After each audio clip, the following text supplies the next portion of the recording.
મેં તને કેટલી વાર કીધું કે અહીંયા પાણી પીવા નહીં આવવાનું, પેલા માટલામાં જઈને પી. સાહેબ ત્યાં તો પાણી જ નથી. તો ઘરે જઈને પી, અહીંયાથી નહીં પીવાનું.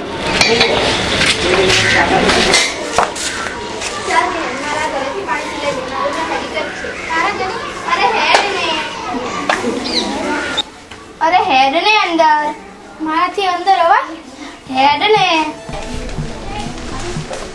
અરે આવને બેટા અંદર આવ બેસો.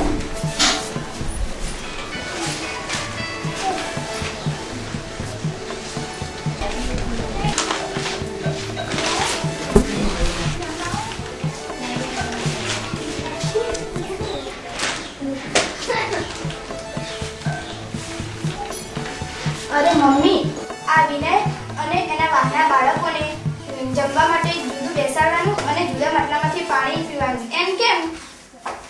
શું વિનય, એવું છે? કોણ તારી જોડે એવું કરે છે? અરે મમ્મી, પેલા શંભુભાઈએ તો આના માટલામાં પાણી ના પીવા દીધું. તું તો બોસ તો કઈ કહેતી કેમ નહીં? એક કામ કરો, હેડો, હું તમારી સાથે નિશાળમાં જાઉં છું.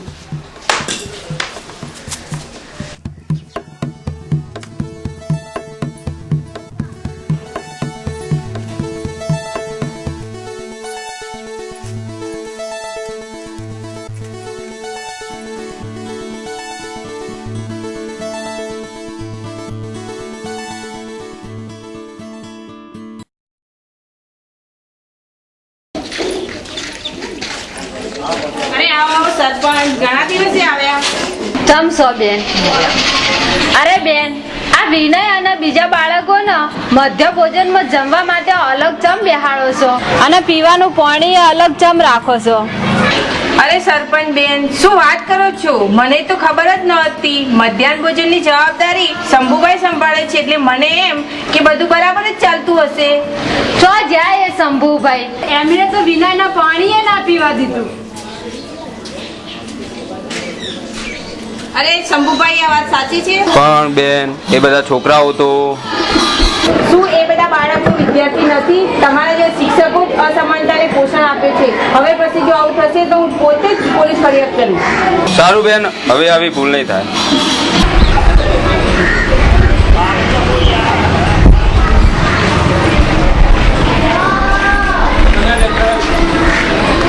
સરપંચ બેન, આમાં આટલું હતું અલગ.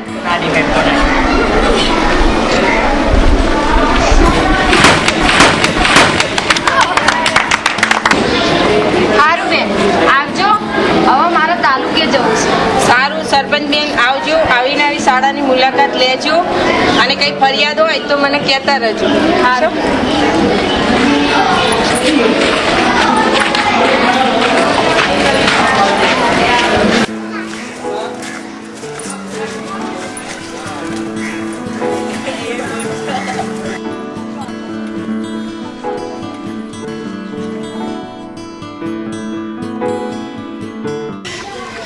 રોશની, રવિ, વિનય, તમે બધા હવે રમો, મારે તાલુકે જવું છે. એ મમ્મી, તારે તાલુકે શા માટે જવું છે? તને સમજાવી દીધું ખરું, પેલું પંચાયતી રાજનું 3 સ્તર વાળું માળખું. અરે માસી, તાલુકા પંચાયતના સભ્ય કોણ હોય છે? સક્રિય તમે તાલુકા જવાના બાળકો લઈને ક્યાં જાવ છો?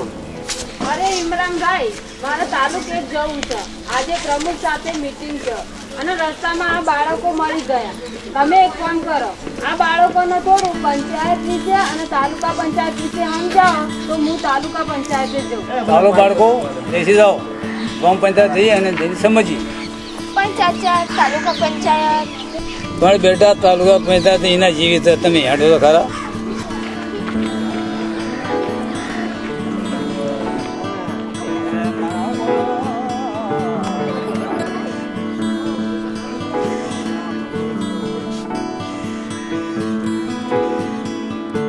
સરપંચ બાળકો કેમ વટાયો? હવે તો આ સરપંચના છોકરા પંચાયતની અંદર આવવા લાગે છે. મને તો લાગે છે પંચાયત બંધ કરવી પડશે હવે. અરે જીરુબા, આ તો બાળકોને પંચાયત રીતે જાણવું પણ એના બાળકો લઈને આવ્યો છું. એટલે એ પાછા મોટા થઈને સક્રિય બહુના જેવું જ શીખે એમ ને? જીરુબા, સક્રિય કરે શું ખોટું કર્યું? વહીવટ તો કમ્પ્લીટ કરે છે. સારું, જવા દે વાત. જો બાળકો, આ જીરુબા, કશાભાઈ, જીવાભાઈ, રોશનીની મમ્મી સક્રિયબેન અને આ બધા મળીને પંચાયત બની. આ રોશનીની મમ્મી સક્રીબેન પંચાયતના વડા હતા. આ તાલુકામાં કોણ સરપંચ હોય એની મને ખબર નથી. બધા તાલુકામાં સરપંચ આવે, પ્રમુખ હોય. પ્રમુખના મદદગાર ટીડીઓ સાહેબ હોય. કાકા ટીડીઓ એટલે શું? ટીડી એટલે તાલુકા વિકાસ અધિકારી. દાદા તાલુકા પંચાયત શું કામ કરે? તાલુકા પંચાયત ગામના વિકાસ માટે ગ્રાન્ટ આપે. તો તાલુકા પંચાયત ને જિલ્લા પંચાયત ગ્રાન્ટ આપે ખરું ને? બિલકુલ બરોબર, તારી વાત સાચું છે. ગીને હવે હું જાઉં છું. બારે ઓળખ કરી કાકા ઓળાવી.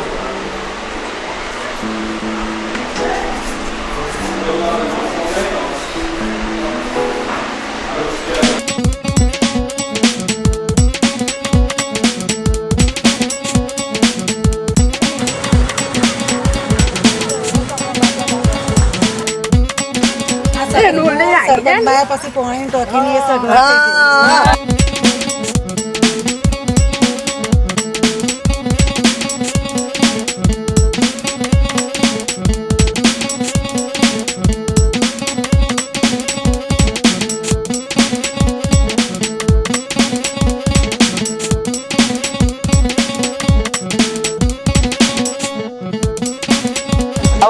શાંતિ થાય. એટલે બે બહુ પાણી ભરા જવું પડશે ને. હવે ઘરે લાઈનો આવી જાય એટલે પાણીની શાંતિ થઈ જાય ને.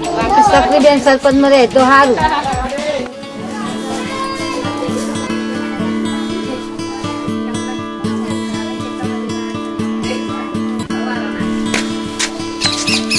અરે મમ્મી, આખા ગામના લોકો તારા વખાણ કરે હો, પણ મને લાગે છે કે તું જો આવું સારું ને સારું કામ કરતી રહીશ ને તો તારા વિરોધી આ પંચાયત જ બંધ કરાવી દેશે.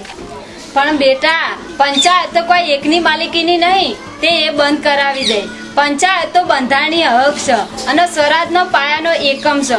જો સુધી સ્વરાજ રહેશે ને તો સુધી પંચાયત રહેશે. એ પછી ભલે ને હું સરપંચ રહું કે ના રહું. અરે વાહ બોસ, તો મારે સરપંચ બનવું છે. હું સરપંચ બનવા જાઉં છું.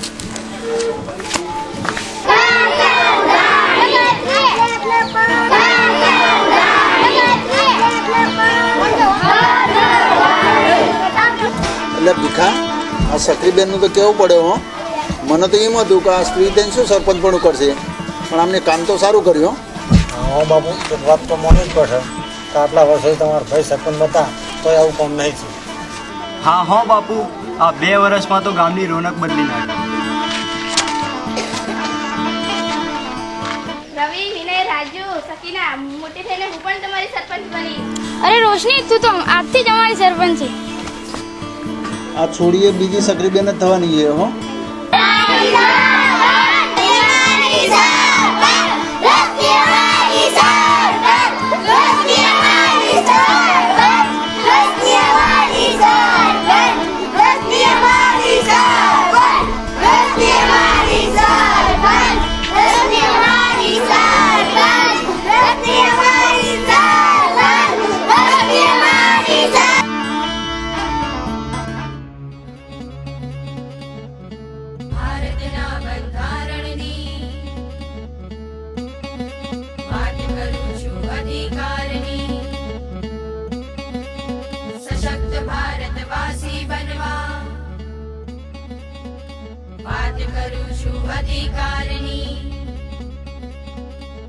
સમાન છે સૌ ભારતવાસી,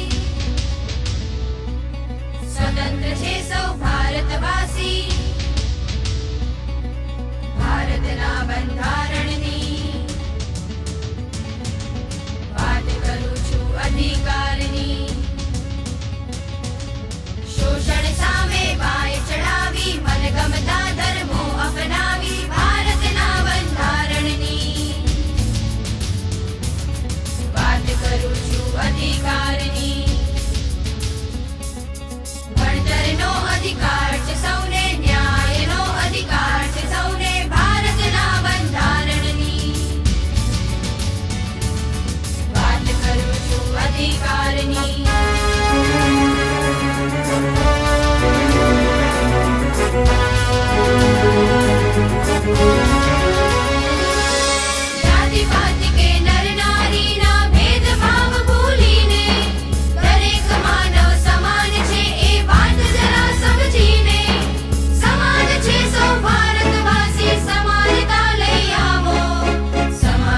સૌ ભારતવાસી સમાનતા લઈ આવો.